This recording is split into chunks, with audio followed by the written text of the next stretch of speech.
الحمد للہ رب العالمین والصلاة والسلام علی رسول الکریم اما بعد فاعوذ باللہ من الشیطان الرجیم بسم اللہ الرحمن الرحیم۔ عزیزان گرامی قدر، السلام علیکم ورحمۃ اللہ وبرکاتہ۔ سورہ الحشر کی 7 نمبر آیت کی تشریح چل رہی تھی، اس کا پہلے ترجمہ سماعت فرمائیں۔ جو مال پلٹا دیا ہے اللہ تعالیٰ نے اپنے رسول کی طرف ان گاؤں کے رہنے والوں سے، تو وہ اللہ کا ہے، اس کے رسول کا ہے اور رشتہ داروں، یتیموں، مسکینوں اور مسافروں کے لیے ہے، تاکہ وہ مال گردش نہ کرتا رہے تمہارے دولت مندوں کے درمیان، اور رسول کریم جو تمہیں عطا فرما دیں وہ لے لو، اور جس سے تمہیں روکیں تو رک جاؤ، اور ڈرتے رہا کرو اللہ تعالیٰ سے، بے شک اللہ تعالیٰ سخت عذاب دینے والا ہے۔ اللہ کا قول سچا ہے جو بڑی ہی عظمت والا ہے۔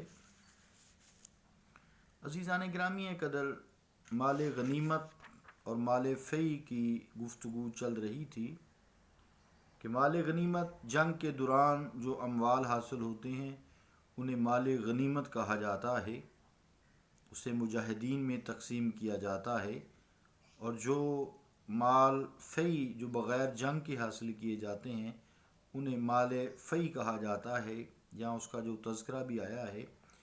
اور اس کے بعد اگر جنگ ختم ہو جائے تو غیر منقولہ املاک ہیں، مکانات ہوتے ہیں، زمین ہیں، باغات ہیں، قلعے ہیں، تو یہ مال فی ہوں گے۔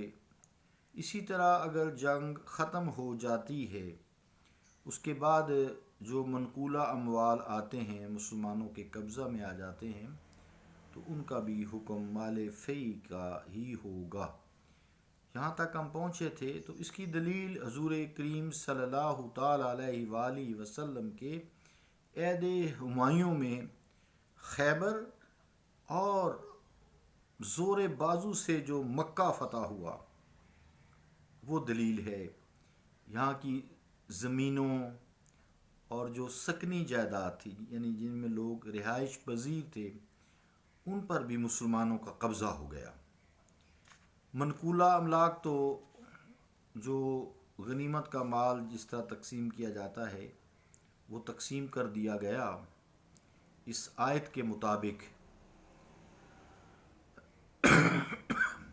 لیکن دونوں مقامات پر اراضی تقسیم نہیں کی گئی۔ جو اراضی تھی، زمین تھی، وہ تقسیم نہیں کی گئی۔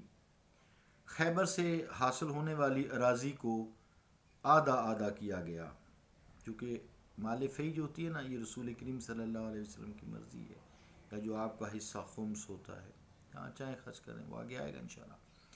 تو نصف کر دیا گیا، نصف زمینیں غازیوں میں تقسیم کر دی گئیں، بقیہ نصف جو ہے وہ بیت المال کے لیے مختص کر دیا گیا، اور مکہ کی تمام اراضی ان کے مالکوں کے پاس ہی رہنے دی گئی۔ حضور کریم صلی اللہ تعالیٰ علیہ وآلہ وسلم کے اس تعامل سے ثابت ہوا کہ وہ ممالک جو لشکر کشی سے فتح ہوں ان کی اراضی زمین جو ہے غنیمت نہیں، ان کی اراضی غنیمت نہیں۔ اس کی بھی وضاحت آتی ہے۔ اسی سنت نبوی صلی اللہ تعالیٰ علیہ وآلہ وسلم کے مطابق حضرت عمر فاروق رضی اللہ تعالیٰ عنہ نے حضرت سعد رضی اللہ تعالیٰ عنہ جو فاتح عراق اور ایران ہیں ان کو ایک خط لکھا۔ خط کا جو متن ہے وہ آپ سماعت فرمائیں۔ آپ نے لکھا: فانظر ما اجلب به علیک فی العسکر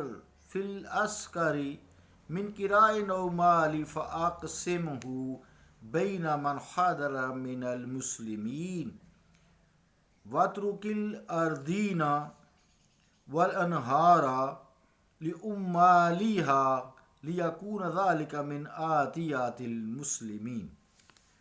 کتاب الخراج لابی یوسف صفحہ 24، کتاب الاموال لابی عبید صفحہ 59، کتاب الاموال یعنی صفحہ 60، مطبوعہ دارالفکر قاہرہ، کتاب الخراج پیج 29، مطبوعہ مطبع سلفیہ قاہرہ۔ عزیزان گرامی قدر، مراد یہ ہے کہ یعنی جو اموال منقولہ آپ کے پاس جمع ہوں ان کو مسلمانوں میں بانٹ دو۔ یہ عربی کا ترجمہ آپ کے خط کا ہے کہ جو اموال منقولہ آپ کے پاس جمع ہوں ان کو مسلمانوں میں بانٹ دو، اور زمینوں اور نہروں کو وہاں کے کاشتکاروں کے پاس چھوڑ دو، تاکہ اس آمدنی سے مسلمانوں کو عطیات دیے جائیں۔